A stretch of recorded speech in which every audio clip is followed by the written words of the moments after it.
राष्ट्रकूट वंश की बात करें तो राष्ट्रकूट वंश 7वीं शताब्दी से लेकर 10वीं शताब्दी तक दो शाखाओं में था। 7वीं से 10वीं शताब्दी तक कितनी शाखाओं में था? दो शाखाओं में था। पहली शाखा बैतूल शाखा थी, दूसरी शाखा मान्यखेत शाखा थी। बैतूल शाखा की यदि हम बात करें तो बैतूल शाखा में वातापी के चालुक्यों के सामंत, चूँकि बैतूल शाखा के जो राष्ट्रकूट शासक थे वे चालुक्यों के सामंत थे और इन्होंने अपना शासन क्षेत्र बैतूल तथा अमरावती में दिया। अमरावती उस समय महाराष्ट्र में जो है क्या है, महाराष्ट्र का एक जिला है, महाराष्ट्र का एक जो है क्या है, जिला है। ठीक है, तो शासन क्षेत्र बैतूल और अमरावती में किया था। और मध्य प्रदेश, और इसके साक्ष्य हमको कहाँ से मिलते हैं? तो बैतूल शाखा के हमको साक्ष्य मिलते हैं मुलताई से और तिवार खेड़ा प्रशस्ति से। कहाँ से? मुलताई से और तिवार खेड़ा प्रशस्ति से प्राप्त होते हैं। इस शाखा की बात करें तो बैतूल शाखा में हमें 4 राजाओं की चर्चा देखने को मिलती है।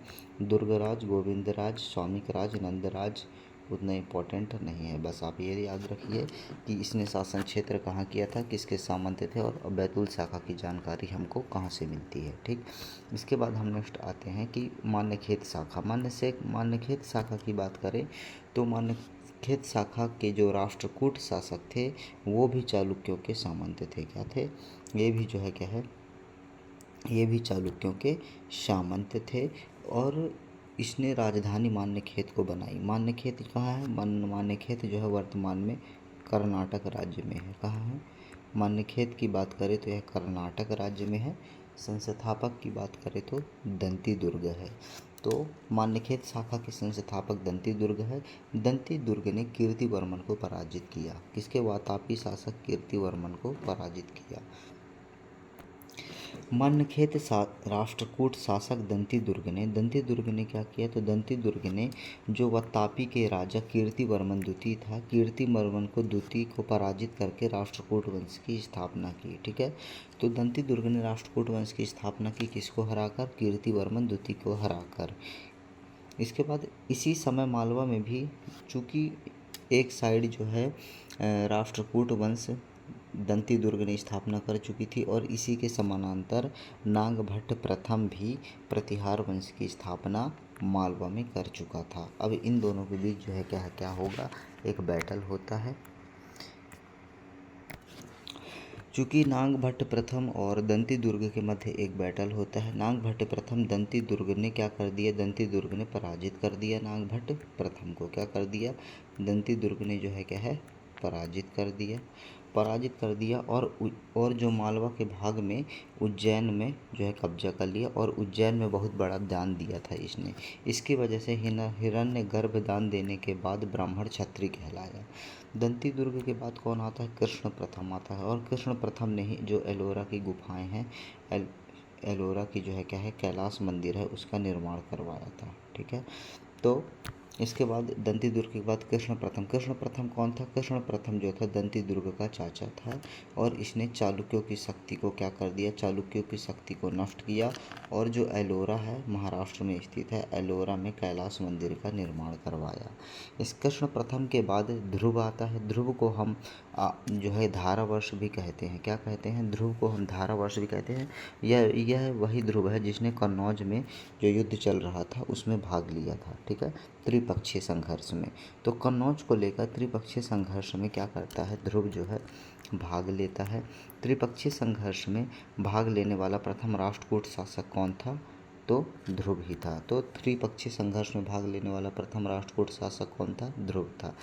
त्रिपक्षीय संघर्ष में कौन कौन से शासक या वंश थे? तो प्रतिहार वंश था, राष्ट्रकूट वंश था और पाल वंश था। पाल वंश जो है, जैसे कि यह हमारा भारत है,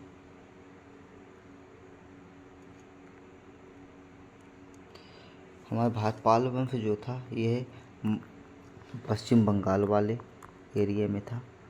पाल वंश जो है पश्चिम बंगाल वाले एरिया में था। प्रतिहार वंश की बात करें तो गुजरात और मालवा वाले क्षेत्र में था। और राष्ट्रकूट वंश की बात करें तो राष्ट्रकूट वंश जो है क्या है, दक्षिण भारत में था। कहाँ था? दक्षिण भारत में था, महाराष्ट्र वाले एरिया में। ठीक है, ये रहा पाल वंश। पाल वंश की बात करें तो पाल वंश में धर्मपाल ने भाग लिया था और राष्ट्रकूट वंश में ध्रुव ने भाग लिया था और प्रतिहार वंश में जो है क्या है किसने भाग लिया था, तो वत्सराज के द्वारा जो है क्या है भाग लिया जाता है। और इसमें 3 शासक थे प्रतिहार में। कौन कौन से शासक थे, तो वे शासक थे प्रतिहार की बात करें जो कि मालवा में था। कौन कौन से शासक थे, वत्सराज था, रामगुप्त था और नागभट्ट द्वितीय था। राष्ट्रकूट की बात करें तो राष्ट्रकूट में 2 शासक थे, एक वत्सराज था और एक कौन सा था, एक जो है क्या है एक गोविंद तृतीय था। कौन सा था, एक जो है क्या है एक गोविंद तृतीय था। दूसरी बात करें कि पश्चिम बंगाल में पाल शासक धर्मपाल था, ठीक है। और ये तीनों मिलकर क्या करते हैं, ये तीनों वंश मिलकर कन्नौज पर क्या करना चाहते हैं, आक्रमण करना चाहते। चूँकि कन्नौज पर आक्रमण करने का एकमात्र रीज़न क्या था, एकमात्र रीज़न यह था कि कन्नौज जो है यह आर्थिक क्षेत्र में बहुत ही महत्वपूर्ण भूमिका निभाता है, जो कि किसी भी शासन व्यवस्था के लिए रीढ़ की हड्डी साबित हो सकता है। दूसरी बात क्या है कि कन्नौज में जो है आक्रमण करने के लिए यदि हम विदेशी आक्रमण को देखें तो काफ़ी जो है क्या है इनको कठिनाइयाँ यहाँ पर है, क्योंकि यहाँ पे काफ़ी ऊंचे जो है क्या है पर्वत और पहाड़ है, ठीक है। तो यहाँ से डायरेक्ट रूप से कोई आप पे हमला नहीं कर सकता है, ठीक, कन्नौज पर। तो कन्नौज का आर्थिक और राजनीतिक महत्व बहुत ही इम्पोर्टेंट था, इसलिए ये तीनों महाशक्तियाँ कन्नौज पर आक्रमण करना चाहती हैं।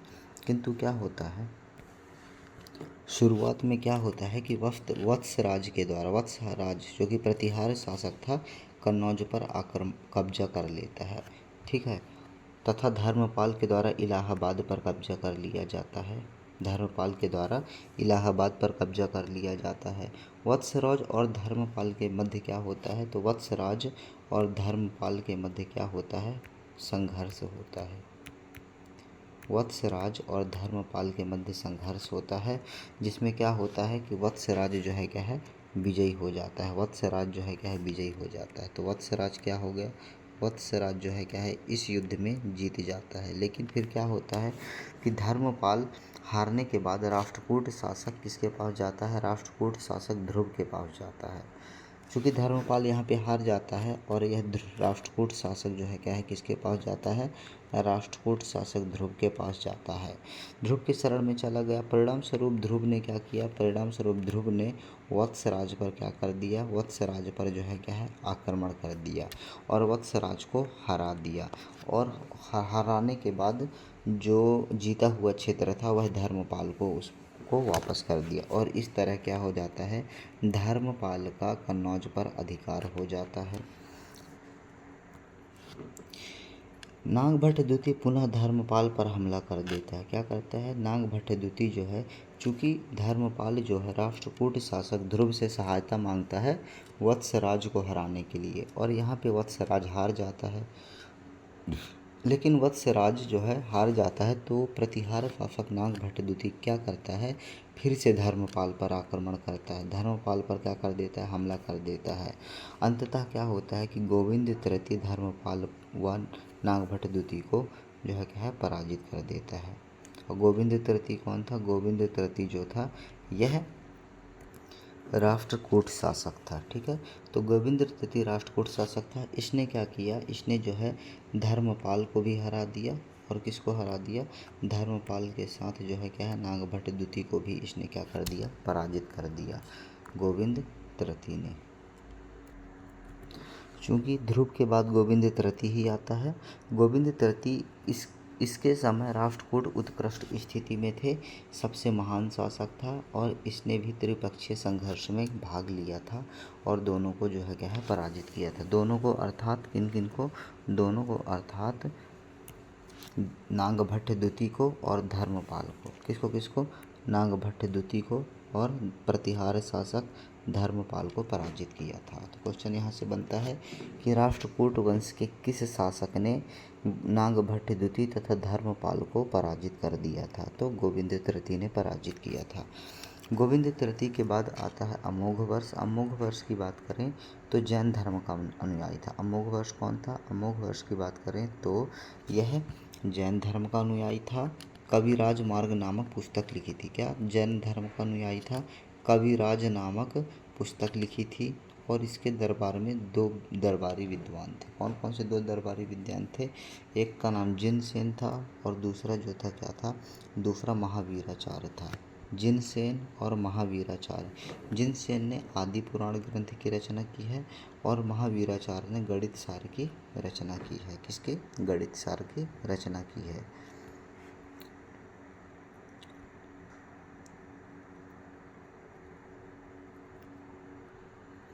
अमोघ वर्ष की बात करें तो अमोघ वर्ष पिता के इसका जन्म जो है कहाँ होता है, तो इनके पिता अमोघ वर्ष के पिता जब सैन्य अभियान कर रहे होते हैं उसी दौरान नर्मदा नदी के तट पर अमोघ वर्ष का जन्म होता है। मान्यखेत नामक नगर बसाया। जबलपुर के करीकलाई में अमोघ वर्ष के जो है क्या है अभिलेख मिलते हैं। तो अमोघ वर्ष के अभिलेख मध्य प्रदेश में किस स्थान से प्राप्त होते हैं? तो इम्पोर्टेंट ये है क्योंकि हम एमपी हिस्ट्री ही पढ़ रहे हैं। तो अमोघ वर्ष के मध्य प्रदेश से किस स्थान पर सिक्के प्राप्त हुए हैं? तो जबलपुर से प्राप्त हुए हैं। अमोघ वर्ष की बात करें तो अमोघ वर्ष किस धर्म का अनुयायी था? तो अमोघ वर्ष जैन धर्म का अनुयायी था। दूसरी बात यह है कि इसे कविराज की उपाधि धारण की थी और इसके दरबार में 2 कवि थे। एक कवि का नाम जो है क्या था? तो एक कवि का नाम जो है जिनसेन था, जिसने आदि पुराण ग्रंथ की रचना की है। और दूसरे कवि का नाम था महावीराचार्य, जिसने गणित सार की रचना की थी। इसके पश्चात कृष्णद्वती आता है। कृष्णद्वती की बात करें तो इसे प्रतिहार शासक मिहिर भोज ने हराकर मालवा पर कब्जा कर लिया था। क्या हुआ था कि मिहिर भोज ने जो है क्या है इसे जो है क्या है मिहिर भोज ने क्या कर दिया था? मिहिर भोज ने इसको कृष्णद्वती को हरा दिया था और क्या कर लिया था? मालवा पर जो है कब्जा कर लेता है। इसका विवाह कलचुरी शासक कोकर प्रथम की पुत्री से होता है। तो कृष्णद्वती किससे हारता है? तो कृष्णद्वती की बात करें तो यह मिहिर भोज से जो है क्या है पराजित हो जाता है। इसके बाद इंद्र तृतीय आता है। इंद्र तृतीय की बात करें तो अल मसूदी आया था इसके समय में। कौन आया था? अरबी यात्री अल मसूदी भारत आता है। अल मसूदी अरबी यात्री जो है भारत आता है और इसके अनुसार क्या कहता है अल मसूदी कि राष्ट्रकूट भारत के सर्वश्रेष्ठ शासक थे। क्या कहता है कि राष्ट्रकूट जो है भारत के सर्वश्रेष्ठ शासक थे। पाल शासक देवपाल को हराया जबकि देवपाल ने मिहिर भोज को हराया। तो पाल शासक देवपाल को हराया। तो इंद्र तृतीय ने किसको हराया? देवपाल को हराया, जबकि देवपाल ने मिहिर भोज को हराया। और देवपाल ने किसे हराया था? देवपाल ने जो है क्या है मिहिर भोज को हराया था। ठीक। तो अल मसूदी किसके समय में भारत आया था? मध्य प्रदेश। तो इंद्र तृतीय के समय भारत आया था और राष्ट्रकूट भारत। एक क्वेश्चन बनता है कि निम्नलिखित में से किस यात्री ने कहा था कि राष्ट्रकूट भारत के सर्वश्रेष्ठ शासक थे? तो अल मसूदी के द्वारा यह वाक्य कहा गया था। इसके बाद कृष्ण तृतीय आता है। कृष्ण तृतीय की बात करें तो यह अंतिम महान राष्ट्रकूट शासक था। कृष्ण तृतीय तो याद करिएगा अंतिम महान राष्ट्रकूट शासक कौन था? तो अंतिम महान राष्ट्रकूट शासक कृष्ण तृतीय था। ठीक है। तो यदि क्वेश्चन आ जाए कि अंतिम महान राष्ट्रकूट शासक कौन था, जहाँ महान लग जाएगा तो वह क्या हो जाएगा? तो उसका नाम याद रखिएगा, उसका नाम है कृष्ण तृतीय। यह अंतिम महान राष्ट्रकूट शासक थे। यदि क्वेश्चन आ जाए कि अंतिम राष्ट्रकूट शासक कौन था, तो अंतिम राष्ट्रकूट शासक कौन था? तो अंतिम राष्ट्रकूट शासक कर्क था। क्या था? कर्क था। लेकिन यदि आ जाए कि महान अंतिम राष्ट्रकूट शासक कौन था, तो कृष्ण तृतीय था। इनके दरबारी कवि पोन्य थे। क्या थे? कवि पोन्य थे। ठीक है। ये क्या लिखा है? जो है क्या है कवि पोन्य थे। इनके दरबारी कवि पोन्य थे, रण्य भी थे, हालांकि पोन्य थे और रण्य भी थे। ठीक है। कृष्ण तृतीय के दरबारी कवि पोन्य रण्य थे, लेकिन पोन्य का नाम इसलिए इम्पोर्टेंट है क्योंकि इन्हें शांति पुराण की रचना की है। क्या? पोन्य ने जो है क्या है किसकी रचना की है? तो पोन्य ने जो है क्या है शांति पुराण की रचना की है। चूँकि कृष्ण तृतीय जो है पारांतक को पराजित करता है। क्यों? पराजित करता है क्योंकि इनके बीच एक युद्ध होता है और उस युद्ध का नाम है तरकोलम का युद्ध। तरकोलम के युद्ध 1949 से 49 AD में होता है और इसी तरकोलम के युद्ध में कृष्ण तृतीय जो है यह परांतक को पराजित कर देता है, जो कि एक चोल शासक था।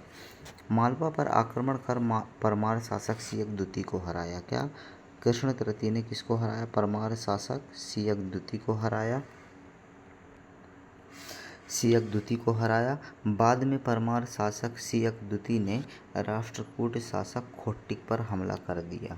ठीक है, और यही जो है क्या है राष्ट्रकूट से स्वतंत्र कर लिया और परमार वंश जो है क्या है बसाया। ठीक है, तो बाद में परमार शासक सियक द्वितीय क्या करता है? सियक द्वितीय ने राष्ट्रकूट शासक खोट्टिक था, खोट्टिक पर हमला कर देता है और उसे पराजित कर देता है और अपने आप को राष्ट्रकूट से क्या कर लेता है? राष्ट्रकूटों से स्वतंत्र कर लेता है।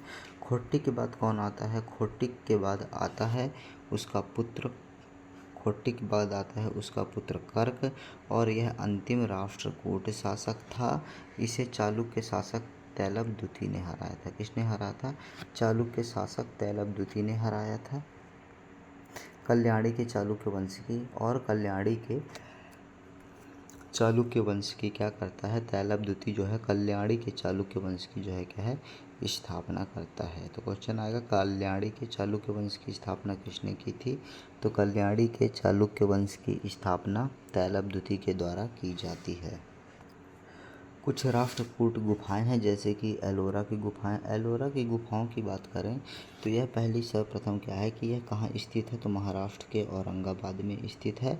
चूँकि इसमें कुल 34 गुफाएं हैं और इन 34 गुफाओं में जो है क्या है कितनी 34 गुफाओं की बात करें, ठीक है, टोटल 34 गुफाएं हैं। ठीक, इन 34 गुफाओं में यदि बात करें तो 1 से 12 तक की गुफाएं जो हैं किससे संबंधित है? 1 से 12 की गुफाएं बौद्ध धर्म से। ठीक है, 1 से जो है क्या है 1 से 12 गुफाएं बौद्ध धर्म से संबंधित हैं। 13 से 29 गुफाएं किससे संबंधित हैं? तो हिंदू धर्म से संबंधित है 13 से 29 गुफाएं। और 30 से 34 गुफाएं जो है क्या है किससे संबंधित हैं? तो 30 से 34 गुफाएं जैन धर्म से संबंधित है। तो हिंदू धर्म से 13 से 29 गुफाएं संबंधित हैं और 30 से 34 से जैन धर्म से, बौद्ध धर्म से 1 से 12। कब शामिल किया गया था एलोरा की गुफाओं को यूनेस्को में? तो 1983 में। कब? 1983 में यूनेस्को में शामिल किया गया था। निर्माण किस शताब्दी में हुआ था या किस सदी में हुआ था? तो 5वीं से लेकर 10वीं सदी के मध्य में एलोरा की गुफाओं का निर्माण किया गया था। कुछ जैन गुफाओं का भी निर्माण किया गया था, देवी के पांडवों ने करवाया था। ठीक है, तो पहली बात क्या है? तो सबसे पहली बात है कि है कहाँ स्थित? तो यह जो है क्या है महाराष्ट्र के औरंगाबाद में स्थित है। कुल 34 गुफाएं हैं। यूनेस्को में 1983 में सम्मिलित किया गया था। निर्माण 5वीं से 10वीं शताब्दी के मध्य होता है। यहाँ जैन गुफा भी है, हिंदू गुफा भी है और बौद्ध धर्म से। तो क्वेश्चन आ सकता है कि एलोरा की गुफाएं निम्नलिखित में से किस धर्म से संबंधित हैं? तो बौद्ध धर्म, हिंदू धर्म और जैन धर्म, अर्थात तीनों धर्मों से एलोरा की गुफाएं संबंधित हैं।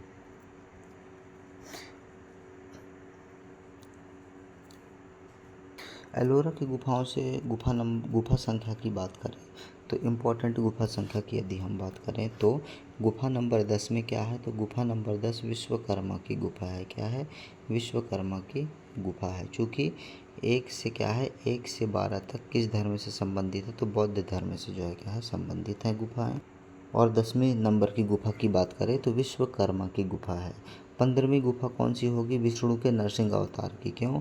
क्योंकि 13 से लेकर 29 तक हिंदू धर्म से संबंधित है। कहाँ से? 13 से 29 तक हिंदू धर्म से संबंधित है। तो साधारण सी बात है 15 नंबर गुफा में विष्णु के नरसिंह अवतार की जानकारी मिलती है। किस नंबर की गुफा में? 15वीं नंबर की गुफा में। 16वीं नंबर की गुफा में ये भी हिंदू धर्म से संबंधित है, तो कैलाश गुहा मंदिर की चर्चा की गई है। और 32वें नंबर की गुफा जो है जैन धर्म से संबंधित है, इसलिए इंद्र सभा का उल्लेख जो है क्या है किया गया है। इसके बाद एलिफेंटा की गुफाएं आती हैं। एलिफेंटा की गुफाओं की बात करें तो एलिफेंटा की गुफाएं जो है मुंबई में स्थित हैं। उपनाम धारापारी की गुफा है। क्या है?